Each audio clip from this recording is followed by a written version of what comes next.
now we have all our gun information and bullet information into the Kestrel. We're ready to go out and take some shots. Okay. How's that sound? Sounds great. So, two things that the Kestrel does not know is where you're shooting and which way the wind's blowing from. So that's really going to be our next two steps. Since we have calibrated the compass, we really just need to point the Kestrel at our target and do a capture. There's several ways we can do this. One, the easiest way, when you're on the main ballistic screen, you have target highlighted, and you just hit the red button.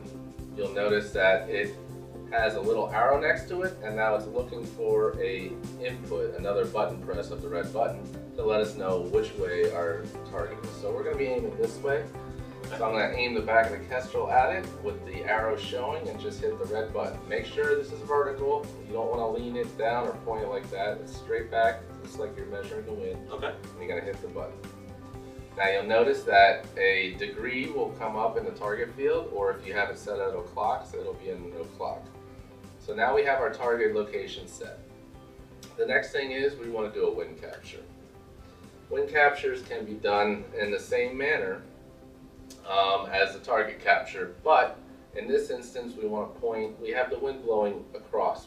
You have to know which way the prevailing wind is. If you have our weather vane mount, which we'll show you later, you can use that. If you don't, it's easy to just tell from leaves blowing or flags blowing or throwing some grass in the air, just telling which way the wind's blowing.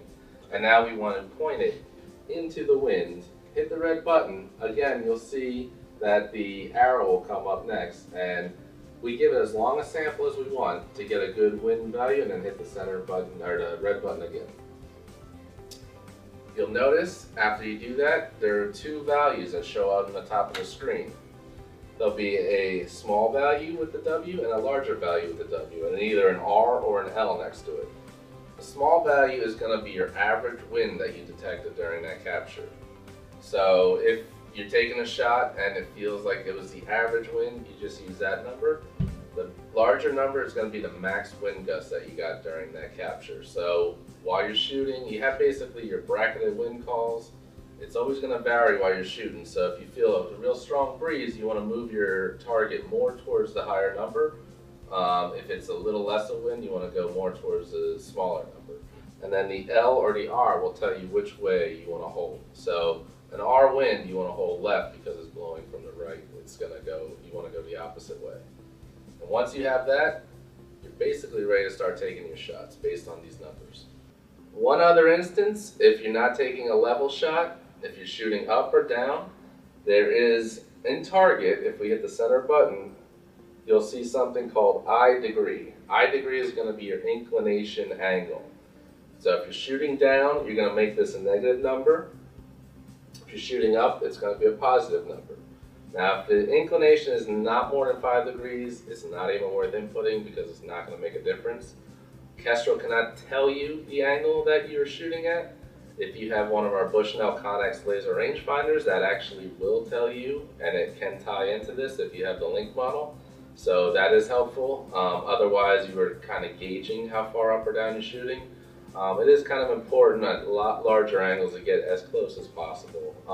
But in small angles, it's really not going to make a difference. Good to know. Now, one thing to note when you're capturing the wind information is that it is not going to be an absolute degree of the wind. So it's going to be in relation to your direction of fire.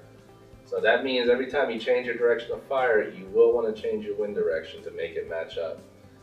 And that may cause some confusion for people. If you're shooting at 90 degrees and the wind's coming from 90 degrees, the wind may show at 0 degrees because there's no wind effect because it's going the same direction. So do bear that in mind, that you do have to subtract the angles from the direction of fire and the wind in order to get what is shown on the Kestrel, or if you're manually entering your wind information, which you can also do without doing the capture.